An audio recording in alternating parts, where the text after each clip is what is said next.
Hi everyone, Molly, Purple Door Psychic here with another Wicca Wednesday. So last time we talked about, keeping yourself protected and cleansings in sacred spaces and all those things. I'm now going to start talking about some of the most important tools that a Wiccan uses, a Wiccan who's also a witch, and that is now, you can call it by any kind of name you want to call it by. You can call it a grimoire. You can call it a book of shadows. You can call it a spell book. You can call it whatever you want. But this is pretty much where you would keep your rituals, your spells, and other things that you do. I have a couple of them. And as I mentioned before, mine are hereditary. So there are ones that are handed down through the lines and just to you. So they are just different. They have different sections. This one has different sections in it with regard to the different rituals, and I have my different custom spells. And it's just a leather-bound journal, and you can get it anywhere. You can even use a spiral-bound notebook. It's whatever you feel the most comfortable with. Here's my other one that is has a little bit more older pages, parchment pages, and it just has spells that I've written in it. Now, if you're not too sure about how to go about doing spell crafting, doing spells, writing your own spells, it's easy when you have something. Sorry, my earbuds just ripped out because of the big old book in my lap. It is much easier when you have something that you can work with.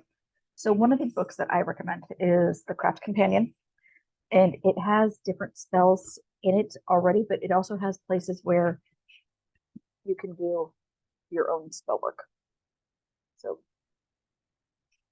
So that is a good one. I mean, I've had this for a while. Normally, I don't like to use other people's spells because for me, it's more personal when I create the spell myself.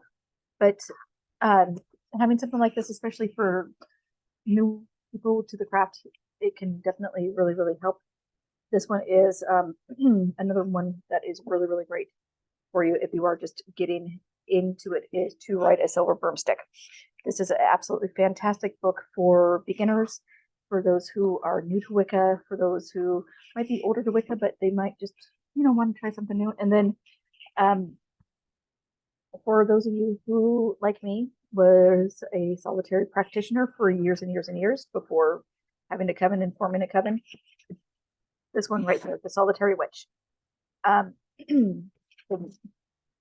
Ravenwolf has a lot of really, really great books out there to look at and to follow. But when it comes to spell work, it has to be personal as much as possible. It has to be from the heart as much as possible. It has to be as intentional as possible. And one of the things that you need to keep in mind all the time when it comes to spell work is harm none. First and foremost, harm none. Never, ever, ever, ever, and I emphasize that ever, do any spell work that would cause harm to someone else. As I've mentioned before, I don't do curses. I don't do hexes. I will do a binding if you need to be bound.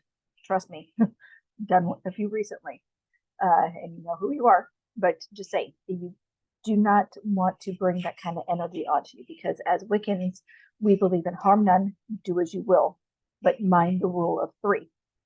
That's part of the Wiccan read.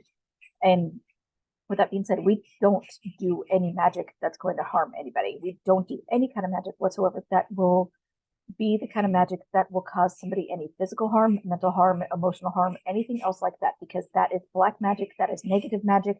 That is not what we are about. What we are about is we are about light and love and happiness and trying to bring order to the chaos that is in the world. So for those of you who are out there thinking, oh, well, I'm just going to go ahead and curse my ex because, he was a jerk to me. No, do not do that, because the ramifications that come back on you are not nice. They're actually very, very, very ugly. Another thing is, don't cast spells for personal gain. They don't work out. They backfire, and you don't know what you're really wanting to get. When I say personal gain, I mean spells for love, spells for money, spells for advancement in your job, spells that are going to make it so you yourself personally benefit from that spell. That's not what this is about, okay? You can do some light ones every now and again. I will admit, when I'm running late, I do a little spell to help the lights change. That way I can be on time to things. but I'm not going to go ahead and cast a spell to make someone else fall in love with me. That's no, you don't want to do that. Because here's the thing, that person, if they're not in love with you and they're not ready to have a relationship with you, there's a deeper reason for that. And it's within the stars and it's destiny and whatever else you want to call it, kismet, fate. That's the reason why that's not working out. So you don't want to do that. If you are trying to cast a spell to get that job or cast a spell to win the lottery, that's not going to work out either because it's not good. It's being selfish. And with magic, you cannot be selfish. You have to be completely unselfish as possible. You can, however, cast a more ambiguous type of spell where you are casting a spell to find a lost love. It may not be the Mr. Right or Miss Right that you are thinking of in the back of your mind, but it is a spell to find a lost love. Also, when it comes to the job, you can't cast the spell for a specific job. You can cast a spell for prosperity in your work, but not necessarily one for a specific position. You also can't necessarily cast one, as I said, to win the lottery. You can't be like, oh, show me the winning numbers. You cannot do that. Once again, that's selfish. That's not doing it the right way. Magic is very ethical. Magic is extremely, extremely ethical, and that's something that people don't necessarily realize too much because they think, oh, well, you're a witch, you can just cast a spell for this. No, you can't. I mean, it even goes along the lines of with my psychic abilities. I can't necessarily do a reading to determine whether or not I'm going to win the lottery or whether or not I'm going to get a promotion or this or that. It doesn't necessarily happen like that because it's very, very ethical and it's very, very black and white with things. But going on with that. So, as I mentioned, try to keep it as lighthearted as possible, as intentional as possible, as white magic as possible. Do it with love. Don't do it with hate in your heart because when you do it with hate in your heart, it's going to bounce back on you. I actually had a family member who cast a curse on another family member. I don't know if I've mentioned this before, but cast a curse on another family member. We jokingly refer to it as the Slavonian penis curse. He became impotent, ended up with prostate cancer, and she ended up having to have a hysterectomy. So, as you see, the give and take there. Because she cast that curse on him, she had something taken away from her. And that's what you have to worry about when you are casting these spells, because it is also about balance and give and take. Because when you put that energy out there and you cast something and go ahead and put it into the world, you need to be ready for the ramifications that come forth when you do that. With that being said, always, always, always make sure you cast a circle of protection before you do any kind of spell work, any kind of divination work, any kind of work whatsoever, because you never know who you're inviting in when you do this. Easiest way to cast a spell, cast a circle of protection, salt.